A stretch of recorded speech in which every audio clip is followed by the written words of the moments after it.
আজ আমরা আলোচনা করব শিব তত্ত্ব নিয়ে। রাধাপদ ঘোষ এবং দীনকৃষ্ণ ঠাকুরের মধ্যে একটা তুমুল ফাইট হবে। সেই ফাইটের মধ্য দিয়ে আমরা এই শিব তত্ত্ব আলোচনা করব। শিবের চরিত্র এতটা খারাপ যে তা সত্ত্বেও আমরা শিবের পূজা করি। শিব আমাদেরকে কি দেয় কি দেয় না সেটা নিয়েও আলোচনা হবে। আর রাধাপদ ঘোষ যে তত্ত্বগুলি দেবেন সেই তত্ত্বগুলির পরিপ্রেক্ষিতে দীনকৃষ্ণ ঠাকুর মহাশয় এবং আমি উত্তর দেওয়ার চেষ্টা করব। আসলে আমাদের সমাজ হচ্ছে একটা সুশৃঙ্খল সমাজ, কিন্তু এই কুলাঙ্গার আর এই ভ্রষ্টাচারী লোকেদের জন্য আমাদের সমাজ আজ খারাপ হয়ে যাচ্ছে। তারা শাস্ত্র বিরুদ্ধ সাধনা করিয়ে আমাদের দ্বারা পাপ করাচ্ছে, আর আমরা একটা মূর্খে পরিণত হচ্ছি, একটা জানোয়ারে পরিণত হচ্ছি। সেই বিষয়টি কিন্তু আজকে আমি আপনাকে দেখাবো এবং শোনাবো। তাই আমি অনুরোধ রাখবো যে আপনি ভিডিওটাতে শেষ পর্যন্ত থাকবেন আর সত্যটা জানবেন। ওই কুলাঙ্গার কীর্তনীয়দের কীর্তন থেকে যদি দূরে থাকেন সেটাই হবে আপনার জীবনের মঙ্গল। আর আপনি যদি প্রকৃতপক্ষে মঙ্গল চান তাহলে শাস্ত্র অনুকূল ভক্তি করে নিজের মানব জীবনটাকে ধন্য করুন। জগৎগুরু তত্ত্বদর্শী সন্ত রামপাল মহারাজের কাছে দীক্ষা নিলে আপনার জীবন ধন্য হবে, কেননা তিনি শাস্ত্র অনুকূল ভক্তি দেন আর সমাজটাকে তিনি শাস্ত্র অনুকূল ভক্তি দিয়ে ধন্য করে চলেছেন। সৎ সাহেব নিম্ন বংশের সন্তান যারা আমার শিবের সম্পর্কে এত বাজে কথা বলতে পারে, তারা বলুন তো মায়েরা, যারা কদিন আগে শিবের মাথায় জল ঢাললেন, শিবের বউ কটা? কটা বউ? একটা বই না, একটা বউ। শিবের তো লেখা আছে কোন পুরাণে 10,000 উপপত্নী। বলেন কি ঠাকুর মশাই, শিবের এতগুলো পত্নী? তাহলে তো শিবের চরিত্রটা মোটামুটি ভালোই দেখা যাচ্ছে। কিন্তু লোক তো শিবের মাথায় জল ঢালে, তারপরে নাকি শিবের লিঙ্গে জল ঢালে। এই যে শ্রাবণ মাস চলছে, শিবের লিঙ্গে জল ঢালা, কিন্তু এটা কি শিব না এটা অন্য কেউ? আসলে এটাই জানার বিষয়। আমরা আগে জানবো এটা কে, যে আজকে যে লিঙ্গে জল ঢালা হচ্ছে আসলে এটা কে, সেই সম্পর্কে আজকে আমরা তত্ত্ব আলোচনা করব। ভিডিওটাতে শেষ পর্যন্ত থাকবেন এবং চ্যানেলটিকে সাবস্ক্রাইব করে নেবেন। উপপত্নী তাহলে তাহলে উপপত্নী যার এত, মানে পত্নী ছাড়াও যার উপপত্নী থাকে, বলুন তার চরিত্র ভালো হয় না খারাপ হয়? তার চরিত্র নিশ্চয়ই ভালো নয়। তাহলে তার চরিত্র কেমন ছিল? সে যাকে সামনে পেত তাকে ছাড়তো না। আর সব থেকে বড় লজ্জার ব্যাপার, জামা কাপড় শিব পরতো না।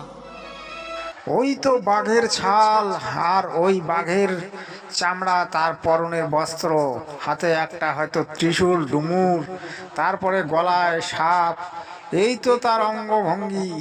সে তো একেবারে জগৎ মাতাল করে দিয়েছে। সে নাকি আবার গাঁজা পান করে, শিব ভক্তরা বলে।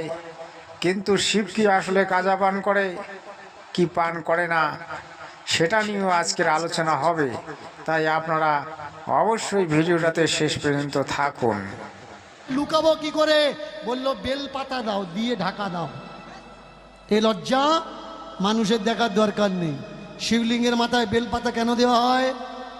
যাতে এই লজ্জা ঢাকা থাকে। কিন্তু আমার সমাজের মা বোনেদের কোনো লজ্জা নেই। রাত্রে না খেয়ে থেকে 4 টাইম গিয়ে জল ঢালছে। ভালো করে জল ঢালো, আগে জানার দরকার কোন জায়গায় জল ঢালবেন। আর ঠাকুর মহাশয়, দুঃখের বিষয় এটাই যে আমাদের দেশের যারা আজকে কীর্তনিয়া, যারা কথাবাচক, যারা ধর্মের ঠিকাদার, তারাই উল্টাপাল্টা বলছে। আসলে তারা 2 পাতা পড়ে 3 পাতার গুণগান গায়, নিজের মনের মতো করে কথা বলে, মানুষকে ভ্রমিত করে। অর্থাৎ এরা হচ্ছে পাখণ্ডী। এরা সমাজের মধ্যে ভ্রষ্টাচার এবং কুশাসন শিক্ষা, কুশাসন ব্যবস্থা এরা সবসময় দেখতে চায়। এরা শাস্ত্র অনুকূল ভক্তি করাতে চায় না, নিজেরা করতে চায় না। এদের একটাই লক্ষ্য, ধর্ম নিয়ে ব্যবসা করা। তাই এরা এরকম ভাবে বলে। আসলে তো শিবের পূজা হয় না, আসলে পূজা হয় ওই লিঙ্গের, যে লিঙ্গটা হচ্ছে মহাদেবের, যে শিবের পিতা। সেই শিবের পিতার পূজা করে এরা বলে আমরা শিবের পূজা করলাম। আসলে শিবের মূর্তি পূজা হয়, শিবের কোনো লিঙ্গ পূজা হয় না। এটি হচ্ছে সদাশিব, যাকে দুর্গার স্বামী বলা হয়। বিভিন্ন পুরাণে বিভিন্ন রকম ভাবে আলোচনা করা আছে, এটা আমি জানি, কিন্তু পুরাণগুলিকে বুঝতে হবে। যে পুরাণটি হচ্ছে মহাশিব পুরাণ, সেখানে পরিষ্কারভাবে লেখা আছে শিবের মূর্তি পূজা হয়, শিবের কোনোদিন লিঙ্গ পূজা হয় না। তাই একটা পুরাণ, একটা পৃষ্ঠা পড়ে শাস্ত্র এবং 18 পুরাণ সম্পর্কে জানা মুশকিল। তাই সনাতন ধর্মের মধ্যে এত গণ্ডগোল, এত বিচ্ছেদ, এত হাস্য কৌতুক, যা মানুষকে ভ্রমিত করে দেয়। পুরাণ নিয়ে যে চলে সে কোনোদিন ভগবানের ভক্ত হতে পারবে না। পুরাণের কথা হলো ওই পাগল মনের কথা, অর্থাৎ পাগলামি। তাই আমার দেশের এবং আমার আপামর বাঙালিদের প্রতি দৃষ্টি আকর্ষণ করে বলছি, আপনারা শিবের পূজা করবেন কিনা সেটা আপনাদের ব্যাপার, কিন্তু শিবের পূজা করার কোনো বিধান নেই। শিবের আছে সাধনা করার বিধান, যেটা আমার জগৎগুরু তত্ত্বদর্শী সন্ত রামপাল মহারাজজি বলেছেন সৎসাহেব। কিন্তু রাধা কৃষ্ণ শিব লক্ষ্মী সরস্বতী মালা তিলক বৈষ্ণব সাধু এরা যে সমাজের কত মঙ্গল করেছে সেগুলো তুলে ধরছে না, খারাপ গুলো তুলে ধরছে। কেন? যে খারাপ বংশের সন্তান সে খারাপ কথাটাই খুঁজে বেড়ায়, কিন্তু যে ভদ্র বংশের সন্তান সে মানুষের ভদ্রতাই খুঁজে বেড়ায়। খারাপ তোমার চোখে তো ভালোটা দেখা যায় না, তোমার চোখে দেখা যায় মন্দটা। কারণ তুমি গ্রন্থের মধ্যে যে খারাপ চরিত্রগুলো আছে সেগুলো তুমি সমাজের মধ্যে তুলে ধরবে না। তুমি ধরবে ওই লক্ষ্মী সরস্বতী, ওই ব্রহ্মা বিষ্ণু মহেশ্বরের কথা, যে দেবতাগুলো আসলে চরিত্রহীন। আমাদের পুরাণেই তার প্রমাণ আছে। যে বিষ্ণুর কথা বলছো সে তো ওই তুলসী দেবীর সতীত্ব হরণ করেছিল, সেটা কি তোমরা সমাজের মধ্যে বলবে না? তোমরা দেখবে বিষ্ণু কতটা উপকার করেছে। আরে বিষ্ণু কোথায় তোমার উপকার করেছে? বিষ্ণু তোমায় মায়ায় জর্জরিত করে রাখতেছে। এই ব্রহ্মা বিষ্ণু মহেশ্বরই হচ্ছে এই সমাজের সত্য রজতম 3 গুণের মালিক। এই সত্য রজতম 3 গুণটা কি সেটাই তোমাদের বোঝার মতো ক্ষমতা নেই। তোমরা হয়েছ কীর্তনিয়া, তোমরা হয়েছ ওই 4 আনার কীর্তনিয়া।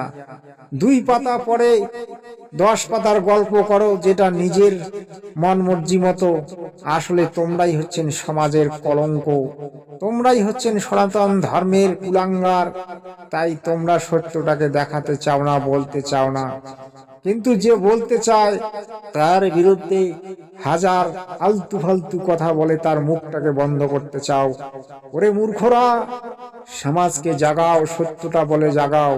কীর্তন এটা নয় যে খালি গায়ে কীর্তন করে আর রাধা কৃষ্ণের গুণগান গেয়ে কীর্তন হয়ে যায়, এটা নয়। গৌরাঙ্গ মহাপ্রভু বলেছিলেন সমাজকে জাগাতে হবে, সমাজকে সুশিক্ষার ব্যবস্থায় গড়ে দিতে হবে এবং সমাজকে জানাতে হবে শাস্ত্রের যে আসল তত্ত্বগুলি, সেগুলি সমাজকে জানাতে হবে, মানুষকে বোঝাতে হবে। কিন্তু তোমরা উল্টা করো, তোমরা পাপী, তোমরাই প্রথমে নরকে যাবে, তারপর অন্য মানুষরা। এখনো সময় আছে, শুধরে যাও আর সঠিক ভক্তির পথ অবলম্বন করে নিজের মানব জীবনটাকে ধন্য করো। সৎসাহে। যদি কোনো নিজ জাতির বৌমা মেয়ে শিবের মাথায় জল ঢালে তাহলে সে নরকগামী হবে। জানতেন আগে যে শিবের মাথায় জল ঢাললে নরকে যাবেন? জানতেন না। কেন জানেন না? কারণ আমরা ধর্ম করি, কিন্তু ধর্মের সঠিক গ্রন্থগুলো আমরা জানি না। এটাই তো সব থেকে বড় দুঃখের বিষয় যে আমাদের সমাজের লোকেরা ধর্ম তো করে কিন্তু ধর্ম গ্রন্থগুলিকে ঘাটে না, আর ওই ভণ্ডদের কথায় তারা উঠবোস করে আর শাস্ত্র বিরুদ্ধ সাধনা করে চলেছে, যার কারণে তাদের সংসারের মধ্যে এত অশান্তি এবং তাদের মনের মধ্যে কোনো শান্তি নেই। যারা প্রকৃত শান্তি পেতে চান তারা শাস্ত্র অনুকূল ভক্তি করুন। জগৎগুরু তত্ত্বদর্শী সন্ত রামপাল মহারাজের কাছে দীক্ষা নিয়ে শাস্ত্র অনুকূল ভক্তি করলে আপনার মানব জীবন ধন্য হবে, আপনার পরিবার সুখী হবে। কিন্তু সেটা তারা শুনবে না, তারা ওই ভণ্ডদের কথায় উদ্বোস করবে। আর ওই রাধাপাদ ঘোষের মতো চারানার কীর্তনিয়ার কীর্তন শুনে নিজেকে মনে করবে যে আমি এবার রাধাপাদ ঘোষের কীর্তন শুনে ধন্য হলাম। রাধাপাদ ঘোষ তোমাদেরকে ধন্য করবে না, সে তোমাদের পদে বাস দিচ্ছে, সেটা বুঝে নিন। আর বাংলার যতগুলি আলতু ফালতু কীর্তনিয়ার কীর্তন যত শুনবেন তত আপনাদের পদে বাস ঢুকবে, এটা সত্য। তাই ভাই আমি জাগরণ করার চেষ্টা করি যাতে মানুষ জেগে উঠে সত্যটা জানে, আর সত্য দেখানোই আমার ডিউটি। তাই এই ডিউটিটুকু আমায় করতে দিন, আর আমার ভিডিওগুলি দেখতে থাকবেন, আর নিজের সততা সত্যতাকে জাগিয়ে তুলুন, আর শাস্ত্র অনুকূল ভক্তি করে নিজের মানব জীবনটাকে ধন্য করুন। মানব জীবন যেমন বারবার মেলে না, ঠিক তেমনি শাস্ত্র অনুকূল ভক্তিও বারবার আপনি পাবেন না। তাই আগামী দিনে আপনি প্রস্তুতি নিন শাস্ত্র অনুকূল ভক্তি করার, আর নিজের মন মর্জিটাকে ছেড়ে দিয়ে শাস্ত্রের বিধান অনুসারে ভক্তি করে নিজের জীবনটাকে ধন্য করুন।